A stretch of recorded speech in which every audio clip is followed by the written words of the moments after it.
ইতিহাস বিকৃত করার প্রক্রিয়া অব্যাহত বাংলাদেশে। মুজিবের নাম মুছে ফেলার প্রক্রিয়াও চলছে। এবার বাংলাদেশে মুজিবের স্মৃতি মুছে ফেলার দিকে আরও এক ধাপ এগোলো ইউনূস সরকার। বাংলাদেশের স্বাধীনতার ঘোষণাকারীর নাম বদলে গেল। বাংলাদেশে ছোটদের নতুন পাঠ্য বই চালু হয়েছে এই 2025 সাল থেকে।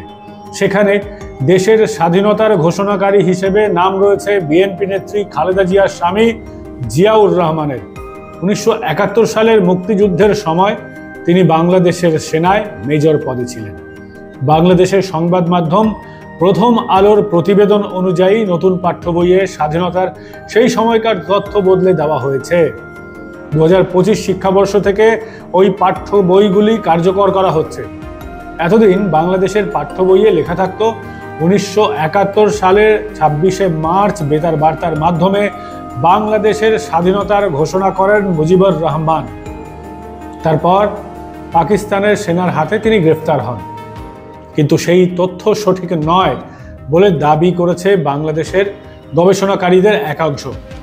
পাঠ্য বইয়ের পরিবর্তনের ক্ষেত্রে গুরুত্বপূর্ণ ভূমিকা নিয়েছিলেন গবেষক রাখাল রাহা।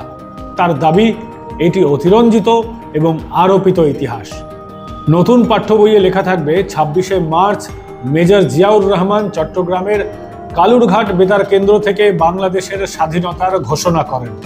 এরপর তিনি 27শে মার্চ বঙ্গবন্ধু শেখ মুজিবুর রহমানের পক্ষে আবারও একবার স্বাধীনতার ঘোষণা দেন। এরপরেই শুরু হয় মুক্তিযুদ্ধ। নতুন শিক্ষাবর্ষে তৃতীয় শ্রেণীর পাঠ্য বইয়ে আমাদের 4 নেতা নামে একটি নতুন অধ্যায় যুক্ত করা হয়েছে।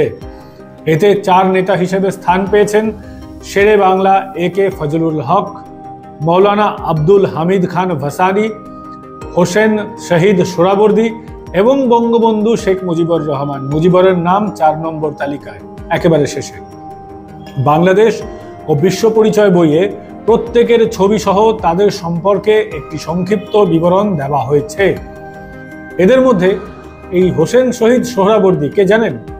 ইনি সেই সোহরাওয়ার্দী যাকে গ্রেট ক্যালকাটা কিলিং এর মাস্টার মাইন্ড বলা হয়, যিনি স্বাধীনতার আগে 1946 সালে এই বাংলার মুখ্যমন্ত্রী ছিলেন এবং পাকিস্তানের সমর্থক ছিলেন। তার মদতে ডাইরেক্ট অ্যাকশন ডের সময় কলকাতায় দাঙ্গা হয়েছিল, হিন্দুদের নরসংহার হয়েছিল। তাকেও গুরুত্ব দেওয়া হয়েছে এই নতুন বইয়ে। উদ্দেশ্যটা পরিষ্কার।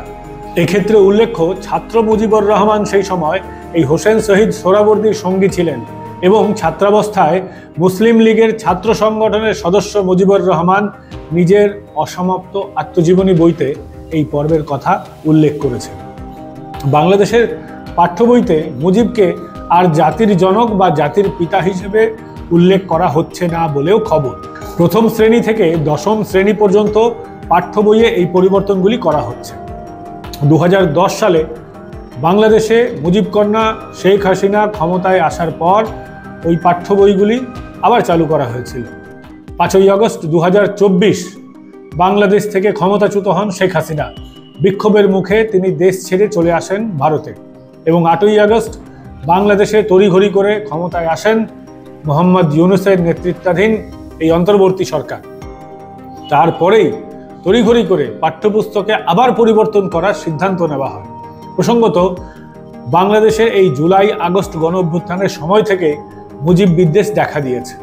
মনে হচ্ছে যেন ইউনূসের কাছে গলার কাটা হয়ে উঠেছেন শেখ মুজিবুর রহমান। অভ্যুত্থানের সময় থেকেই মুজিবের মূর্তি ভাঙচুর করা হয়। আগেই বাংলাদেশের টাকা থেকে মুজিবের ছবি বাদ দিয়ে দেওয়া হয়েছে।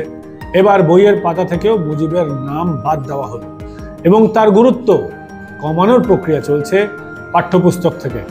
বিশেষজ্ঞদের মতে ইতিহাস থেকে মুজিবের নাম মুছে ফেলার প্রচেষ্টা শুরু করেছেন ইউনূস।